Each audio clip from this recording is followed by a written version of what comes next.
Around 140 AD, a group of Jewish rabbis went about the task of rewriting the Greek Septuagint. They wrote a new Greek translation of the Old Testament and purposefully and intentionally edited out key passages of Scripture pertaining to the prophecies of Jesus and genealogies proving that he was the high priest and Messiah. Prior to this, the Greek Septuagint was the Old Testament Bible used by both Christians and Jews alike for over 300 years. The Septuagint was originally written by a group of Jews who translated the original Hebrew Bible into Greek. This was necessitated by the need for a Greek translation, as Hebrew was a dead language by that time, and most people in that region spoke a combination of Greek and Aramaic. So the question many people had at that time was why, after over 300 years, would the Jewish rabbis feel a need to retranslate the Greek Septuagint into Greek? After all, they thought, if their forefathers were satisfied with the Jewish authors' translations of the Septuagint, why couldn't they be? Well, the early Christians, for one, were not happy about this new translation and outright rejected it, as they could clearly see how they had left out certain prophecies of Jesus.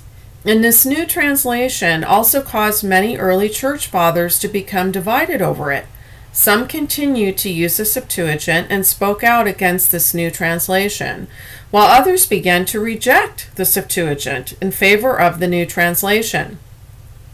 This new Greek version ended up being the one that the Masoretes used to translate the Old Testament into their fake Hebrew Masoretic text. How do I know this? Because the Masoretic text is the text that most of your Old Testament Bibles were translated from into the many English versions today. And what many people are discovering is that their Old Testament Bibles differ greatly from the Septuagint version. As I stated earlier, that is because our sneaky rabbi friends are the culprits. So, once again, why did they do it? Based on the key scriptural passages they chose to edit regarding the prophecies and genealogies of Jesus, the answer becomes clear. They hate Jesus and Christians and wanted to prove that Jesus wasn't the Messiah. This way, the hope was that it would stop any more Jews from converting to Christianity. You see, the Jews had just lost millions of their people to the Roman Jewish wars and revolts, and they didn't want to lose any more to Christianity. So their plan was hashed and executed. Now, a little information about our rabbi friends. The chief instigator behind this plot was a man named Rabbi Akiva. He is considered a national hero of the Jewish people for all time. And the Talmud actually puts him on the same pedestal as Moses. Did you know he had over 24,000 students? 3 of which are co-conspirators in this plot to undeify Jesus from the Septuagint. One of those students is named Aquila of Sinope. He was a pagan convert to Christianity, but was rebuked for his continuance of astrology practices. He got upset over that and denied Jesus and left Christianity for good to become a devout Jew. In the Talmud, he is known as Onkelos, who is quoted as saying that Jesus is a sinner in hell, boiling in semen and excrement. Yes, my brothers and sisters, these are the same rabbis that have hijacked your Old Testament Bibles with their Jesus-hating hearts. Are we surprised? After all, they claim to be proud descendants of the Pharisees. As I mentioned previously, this new Greek translation became the Masoretic text translation of the Old Testament, and there are many differences between the Masoretic text and the Septuagint versions. Before I move on, I also want to point out that this new Greek translation has been lost, as shown in this diagram here, just like the original Hebrew manuscripts have been lost. Now, back to the differences between the Masoretic text and the Septuagint. First off, the Septuagint contains 62 books, many of which were quoted by early Christians, but are not found in the Masoretic text, as the Masoretic text contains only 39 books. That's right! The Jews decided to throw away 23 books that Jesus used, as well as his disciples and the early Christian church. They also deleted Psalm 151 entirely from the Septuagint. One of the books of the Septuagint, called the Book of Wisdom, was often quoted and highly regarded by early Christians. It is from this book that Paul got his armor of God imagery he used in Ephesians. This book also contains many messianic prophecies that are fulfilled in the New Testament. For example, a prophecy about Jesus as a young boy in the temple. The book of Sirach, also in the Septuagint, contains many of Jesus' teachings, including the Sermon on the Mount. And the Masoretic text version of the book of Esther is missing portions that are in the Septuagint. God is not mentioned at all in the Masoretic text version in that book, but he is mentioned in the Septuagint. And interactions between God, Mordecai, and Esther mentioned in the Septuagint are not mentioned at all in the Masoretic text. And if that's not enough, the Jews also tampered with the timelines and genealogies. In Exodus chapter 12, verse 40 of the Masoretic text, it says that the Israelites were in Egypt for 430 years. The Septuagint says they were in Egypt and also the land of Canaan for 430 years. The Samaritan Pentateuch also agrees with the Septuagint in this regard. For the sake of time, there is a great video in the description below that goes into detail to explain why the Masoretic text is incorrect. Now, on to the corrupt genealogies. In the same video I just mentioned and shown here, the author goes into great detail about how the Jews also altered the patriarchs' genealogies in order to prove that Jesus was not the high priest. In Genesis chapter 11, verse 10, it shows a list of Noah's son Shem's descendants, all the way down to Abraham. In the Septuagint, all of the descendants' firstborn sons were born when they were over 100 years old. For example, in verse 12 it says, Arphaxad lived 135 years and begot Canaan. And in verse 13 it says, Canaan lived 130 years and begot Salah. This extra 100 years continues on down through the lines of descendants to Abraham. This is also the case in the Samaritan Pentateuch as well. However, in the Masoretic text, it says Arphaxad was only 35 years old when his son was born, and Canaan was only 30 years old when his son was born, and likewise down the line to Abraham. So, the Masoretic text has taken off an extra 100 years for each descendant. There are 7 descendants in total, which would mean 700 years have been taken off the genealogy timeline. And that's not all. The Masoretic text also has 1 generation entirely missing from the genealogy. In the Septuagint, it states that Arphaxad fathered Canaan, and Canaan fathered Salah. In the Masoretic text, it says Arphaxad fathered Salah, and Salah fathered Eber. There is no mention of Canaan at all, although Luke does include Canaan in his genealogy in that gospel. Why would they leave out Canaan? Was that a mistake, or was it intentional? Well, in the book of Jubilees, Canaan is mentioned. He sinned against God by learning the teachings of the watchers and hiding them from Noah. So could this be why the rabbis chose to omit Canaan? Due to his sin? Or was it just a scribal error? The Masoretic text also states that Nahor was 29 years when he fathered Terah, Abraham's father. But the Septuagint states Nahor was 179 years old. So when you add all the missing years together, it comes out to 880 years. Creation scientists use the Old Testament Masoretic text to determine how old the earth truly is. Based on the genealogies and biblical events, they believe the earth is 6,000 years old. With this new info, the earth is actually closer to 7,000 years old. The rabbis intentionally deleted almost 1,000 years from our timeline. Incredible. And here's why. In the book of Hebrews, it says that Jesus is the new high priest. Psalm chapter 110 verse 4 states that he is a priest forever, after the order of Melchizedek. Melchizedek is mentioned in Genesis. He was the king of Salem and priest of God who blessed Abraham. By taking off 100 years from each generation, the rabbis wanted to falsely show that Shem outlived all his descendants and was alive when Abraham was. They state that Shem is really Melchizedek, although there is no biblical proof of this at all.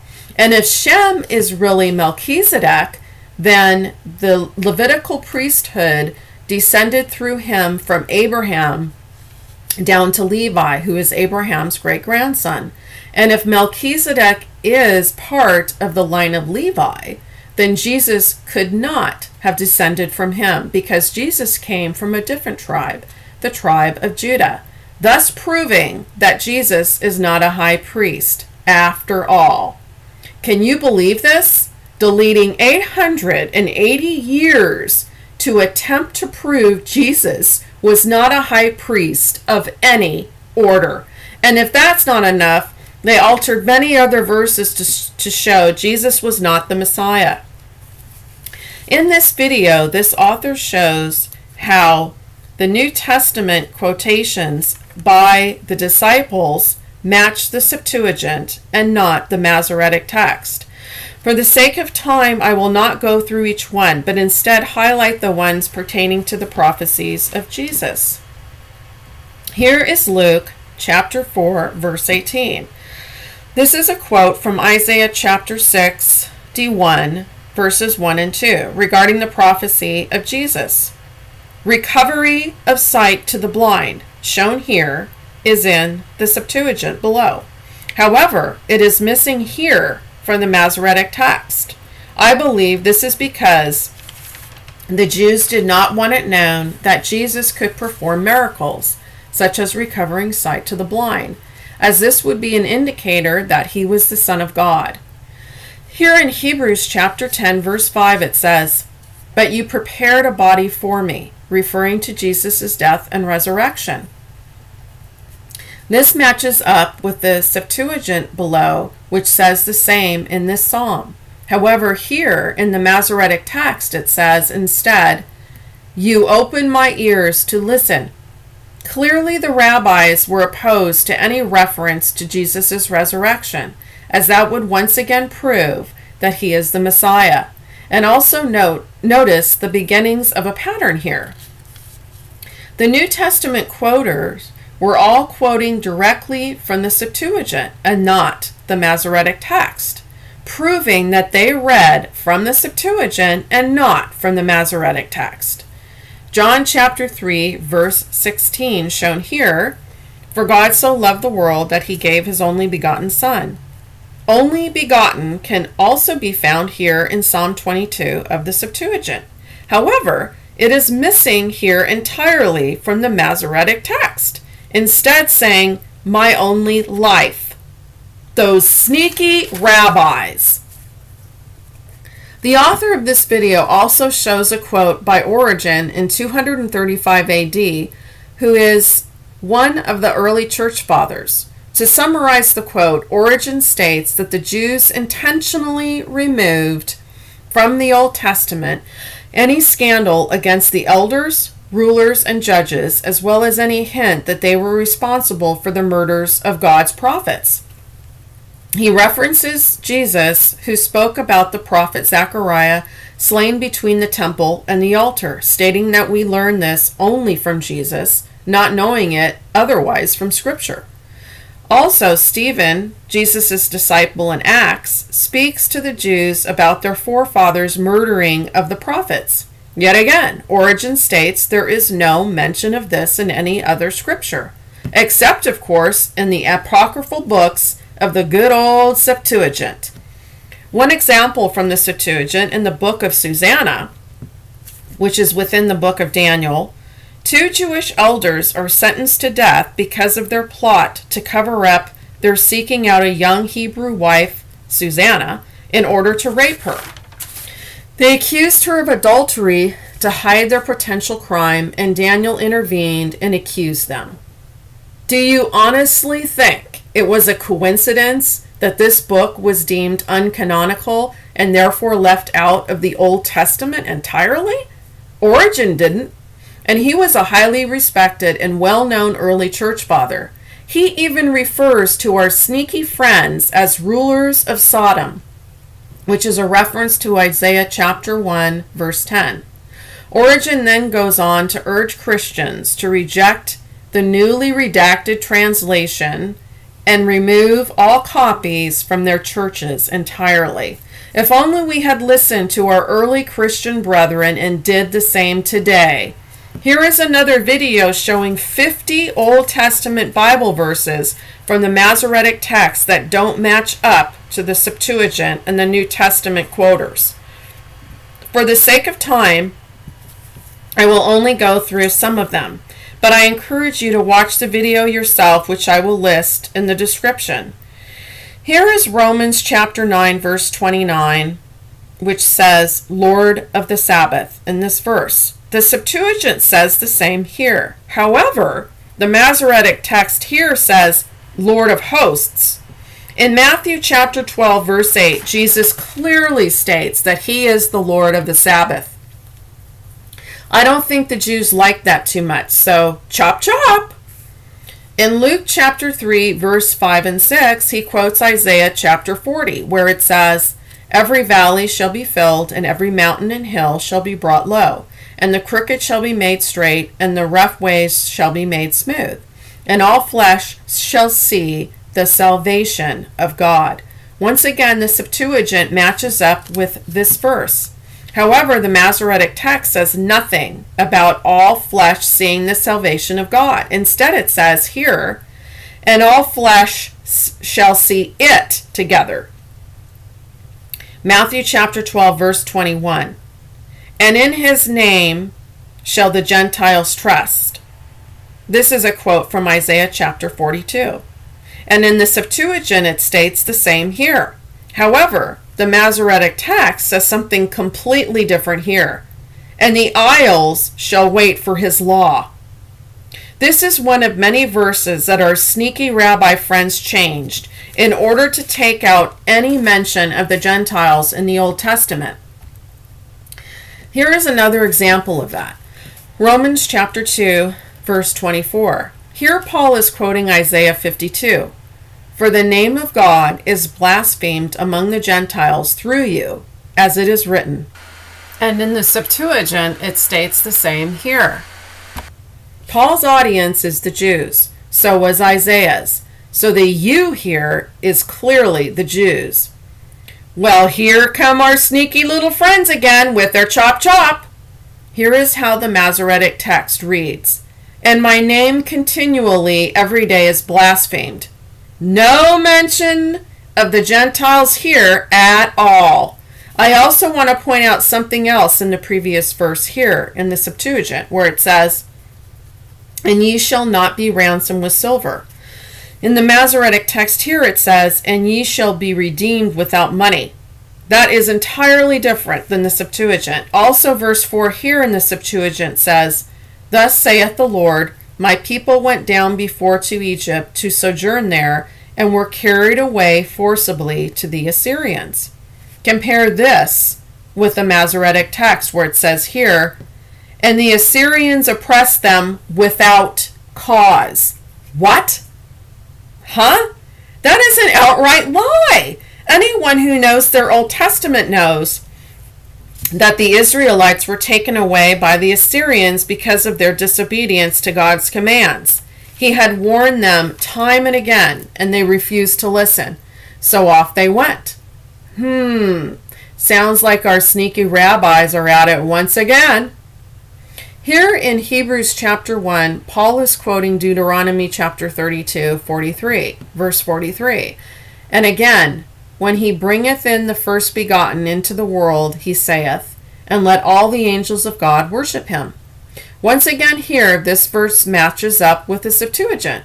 But in the Masoretic text, it is completely different. It states, Rejoice, O ye nations, with his people, for he will avenge the blood of his servants. No mention of Jesus being worshipped by angels, and no mention of the Gentiles. Just a scribal error? I think not. So these are just some of the many examples of Scripture that have been intentionally edited by the Jews. In my next video, I will show how our sneaky rabbi friends also gave God the Father several names like Yahweh and Jehovah, to name a few, when in the Septuagint, God never, ever had a proper name. And I will also show the reasoning behind this. Stay tuned, and God bless.